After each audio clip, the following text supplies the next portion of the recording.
제가 왜 한국어를 배웠는지 먼저 언급해야 할 것 같아요. 네. 한강이 노벨상을 받으면서 전 세계에서 한글 문학을 향한 관심이 끊이질 않고 있습니다. 특히 우리 한글로 쓰인 문학이 영어와 프랑스어, 스페인어, 포르투갈어 등 여러 언어로 번역돼 전 세계 독자에게 다가간 것이 참 의미가 있는데요. 이에 한국어를 조금이라도 할 줄 아는 외국인들 중에서는 원서로 읽고 싶다는 문의까지 빗발치고 있다고 하죠. 한국 영화와 드라마를 좋아하던 외국인들이 이제는 문학까지 관심을 보이며 우리나라를 이해하고 싶어 안달이 난 것 같습니다. 이와 관련해서 미국 뉴욕 맨해튼에서는 고층 건물에 한글이 도배된 일이 생기고 할리우드에서 최고 인기를 누리는 소녀가 한국말로 폭탄 발언을 하는 일도 생겼답니다. 과연 미국 현지에서 한글과 관련해 무슨 일이 벌어지고 있는지 지금부터 소개해 드리겠습니다. 오늘도 클릭해 주셔서 감사합니다. 구독과 좋아요는 영상 제작에 큰 힘이 됩니다. 최근 완공된 뉴욕 맨해튼의 한국문화원에 무려 22m 높이의 한글벽이 세워졌다는 소식 들어보셨나요? 사실 이 벽은 그저 미술작품이 아닙니다. 전 세계 50여 개국에서 7,000명이 넘는 사람들이 자신만의 인생 문구를 한글로 제출한 것들이 모아 만들어진 예술 작품이라고 볼 수 있죠. 형형색색의 한글들이 눈길을 사로잡는데요. 그런데 한글과 관련한 이벤트는 이게 다가 아닙니다. 놀라운 건 미국 사람들 사이에서 한글이 이제 삶의 깊숙한 곳에 녹아든 것이죠. 그 중에서도 한글로 자신의 이름을 쓰는 것과 불리는 것도 유행이라고 합니다. 그동안 유명한 팝스타들은 무대에서 한글 티셔츠를 입고 나온 것만 봐도 알 수 있죠. 미국 내에서 한글에 대한 관심은 이미 오래된 이야기였습니다. 이번 뉴욕 한국문화원의 한글벽 프로젝트는 그 정점을 찍었습니다. BTS와 같은 한국 아티스트들의 노래 가사까지 담겨 있어 한류 열풍과도 연결되었다는 점이 더 큰 주목을 받기도 했고요. 그렇다면 한글이 이렇게 세계적으로 사랑받고 있는 이유가 뭘까요? 최근 몇 년간 미국 내에서 한국어를 배우려는 사람들이 폭발적으로 증가한 건 사실입니다. 2020년 기준으로 볼 때 미국 대학에서 한국어를 배우는 학생 수가 14,000명을 넘어섰거든요. 10년 전과 비교했을 때보다 무려 78% 증가한 수치로 미국 대학에서 가장 빠르게 성장하는 외국어 중 하나로 자리 잡았답니다. 원래 소비자가 많으면 공급하는 입장에서도 트렌드를 맞춰가야겠죠? 뉴욕, 캘리포니아 같은 대도시의 주요 대학들은 한국어 과정을 강화하고 있으며 일부 고등학교에서는 한국어를 제2외국어로 선택할 수 있는 기회도 제공하고 있답니다. 여기서 끝이 아닙니다. 한글의 가치를 기념하기 위해 2019년 뉴욕주에서는 한글날을 공식적으로 제정하기도 했는데요. 이는 한국의 한글날인 10월 9일과 같은 날로 한글의 독창성과 역사적 중요성을 인정한 중요한 사건이라고 볼 수 있습니다. 이런 움직임은 뉴욕뿐만 아니라 워싱턴 DC와 캘리포니아 등 미국 전역으로 확대되고 있고요. 우리가 영어를 어릴 적부터 배웠던 것을 떠올려 볼 때 이제는 한국어 조기 교육이라는 말도 머지않아 나올 것 같은데요. 한글을 배우는 것은 이제 단순한 언어 학습을 넘어 문화적 이해로 이어지고 있습니다. 예를 들어 한글을 배우기 위해 BTS나 블랙핑크의 가사를 해석하는 학생들도 많아지고 이는 한국 문화를 더 깊이 이해하는 계기라고 볼 수 있죠. 요즘 미국 내에서는 한류를 모르면 시대적 흐름에 뒤처지는 사람이 된 것을 부정할 수 없습니다. 특히 MZ세대마저 한국의 문화를 받아들이는 것을 보면 쉽게 알 수 있고요. 그래서 소개해드릴 인물이 있습니다. 여기 2005년생의 어린 나이에 20개 이상의 작품에 출연하며 미국 신세대에게 큰 인기를 얻고 있는 소녀가 요즘 자신이 한국어 공부에 여념이 없다면서 한 편의 영상을 올렸는데요. 단순히 K-팝이나 한국 음식을 좋아하는 것이 아니라 한국인 선생님에게 직접 한국어까지 배우며 열혈 한국 사랑을 드러냈는데요. 누군지 아시나요? 바로 할리우드의 라이징 스타 이사벨 마이어스입니다. 이사벨 마이어스는 개인 교습 선생님까지 둘 정도로 한국어 공부에 열심입니다. 실제 그녀의 SNS에는 실제로 한국어 교재를 들고 활짝 웃는 사진이 올라와 있는데요. 책 속에는 레벨 9라고 적혀 있었는데요. 그녀가 꽤 오랜 시간 한국어를 공부했다는 것을 짐작할 수 있습니다. 설명에는 자신에게 한국어를 가르쳐준 선생님들을 태그해서 감사함을 함께 전하기도 했죠. 한국 방문이 인상 깊었다는 그녀는 한복을 입고 찍은 사진도 있습니다.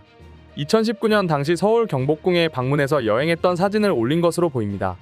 평상복을 입을 때랑은 완전히 다르게 단아하면서도 한복이 잘 어울리는 모습입니다. 호떡을 먹는 사진 속에는 한국 참 보고 싶네요. 언젠가 다시 갈 거예요 라고 한국 아리를 했죠.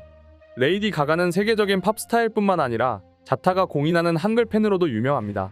일본에서 열린 공연 도중 그녀는 자신의 SNS에 한 장의 사진을 올린 적이 있습니다. 그 사진에는 한글로 컬러라고 적힌 옷을 입고 있는 그녀의 모습이 담겨 있었습니다. 심지어 타이밍도 기가 막혔답니다. 사진이 올라간 시점이 바로 광복절을 불과 이틀 앞둔 상황이었거든요. 그 후로도 한글이 적힌 티셔츠를 자주 입던 레이디 가가. 마침내 한국으로 넘어와 세월호 참사를 기리는 노란 리본을 달고 공항에 나타난 레이디 가가의 모습은 전 세계에 큰 울림을 주었습니다. 글로벌 스타 BTS가 세계적인 락밴드 콜드플레이와 손을 잡고 낸 신곡 마이 유니버스도 빼놓을 수 없습니다. 이 곡은 앞서 미국 빌보드 메인 싱글 차트 1위에 오른 바 있는데요. 콜드플레이를 13년 만에 빌보드 1위로 올려준 것이 BTS와 합작한 노래라는 것이 벅찰 따름입니다. BTS가 처음으로 빌보드 1위를 기록했던 곡 다이너마이트가 영어곡이었던 것과 달리 너는 내 별이니까 나의 우주니까 지금 이 시련도 결국 잠시니까 너는 언제까지나 지금처럼 밝게만 빛나줘와 같이 한국어가 큰 비중을 차지하고 있다는 점도 눈여겨봐야 할 대목입니다. 놀라지 마세요. 이 한국어 가사가 들어간 이유는 콜드플레이가 먼저 BTS에게 한국어 가사를 요청해서 이뤄졌다고 합니다.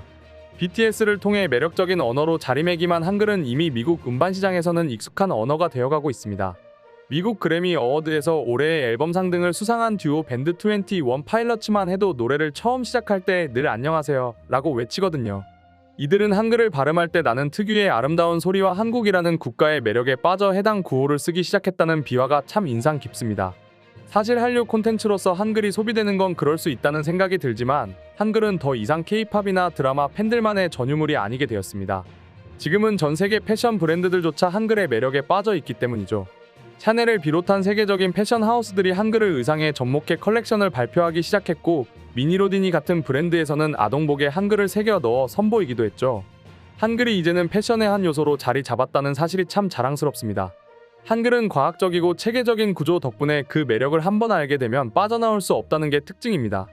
2021년에 조사한 한 연구에 따르면 현재 지구상에서 사용되는 언어는 모두 7,097개라고 합니다. 지난 한 세기 동안 지구상에서 200여 개의 언어가 사라졌고 2,500개의 언어는 사라질 위기에 처해 있는 상황이죠. 특히 사용되는 언어 중에서 100만 명 이상의 인구가 쓰고 있는 언어는 고작 250가지에 못 미친다고 하는데요. 놀랍게도 이 중 한글의 순위는 20이라고 합니다. 지금 같은 K문화 열풍이 계속된다면 10년 내로 한글이 10위 안으로 진입하지 않을까 당당하게 예측해보고 싶다는 생각이 드는데요. 과거에는 취직이나 유학을 위해 한국어를 배웠다면 오늘날엔 한국어가 좋아서 배운다는 외국인들이 놀라울 정도로 늘어나고 있기 때문입니다. 레딧에서 한국어를 배운다는 사람들의 이야기를 찾아보면 영어와는 비교도 안 될 정도로 규칙적이고 효율적이라서 좋다. 자음과 모음이 동아시아 철학의 기반에 만들어졌다는 점이 매우 아름답다. 한자는 너무 많은데 한글은 몇 가지 문자들만 배우면 내가 조합해서 어떤 말이든 할 수 있다. 한국어를 배워야 드라마나 영화를 볼 때 한국인들이 의도한 내용들을 더 잘 이해할 수 있다라고 고백하기도 했답니다. 이런 걸 보면 한글이 단순한 글자가 아니라 하나의 철학과 미학을 담고 있다는 게 확실한 것 같고요. 전 세계에서 유일하게 의문학적 창제 원리가 도입된 문자인 한글, 1997년 유네스코에 의해 세계기록유산으로까지 지정된 한글의 인기는 어찌 보면 당연한 일인 것 같습니다. 돌이켜보면 국제사회에서 한글의 위상이 높아졌는지는 몇몇 사례만 살펴봐도 금방 알 수 있습니다. 유엔에서는 한국어를 세계 10대 실용어 중 하나로 평가했으며 유엔 산하 세계지식재산기구는 9번째 공식 언어로 지정했습니다. 또 IBM은 자신들이 개발한 인공지능 왓슨의 8번째 언어로 한글을 사용했죠. 재외동포와 외국인의 한국어 사용 능력을 측정평가하는 한국어 능력 시험의 응시자는 지난 1997년 2692명에서 2019년 37만 5871명으로 14배 폭증했답니다. 베트남에서는 제1외국어로 채택된 소식 다들 들으셨죠? 그 외 제2외국어로 선택한 국가는 일본, 인도, 태국, 프랑스, 호주, 러시아 등 수도 없이 많답니다. 이렇다 보니 한국어를 배우고 싶다고 아우성치는 사람들이 너무 많아져서 세종학당도 분주하게 움직이고 있습니다. 과거에는 아시아권 중심으로 세종학당이 많이 생겼지만 지금은 오히려 아프리카나 유럽권 학생들이 더 성화라고 합니다. 심지어 프랑스의 한 67세 할머니는 한글을 배우며 한국 여행을 꿈꾸고 있다고 하니 나이도 국적도 한글 사랑에는 그 어떤 장벽도 없다는 게 놀랍기만 하네요.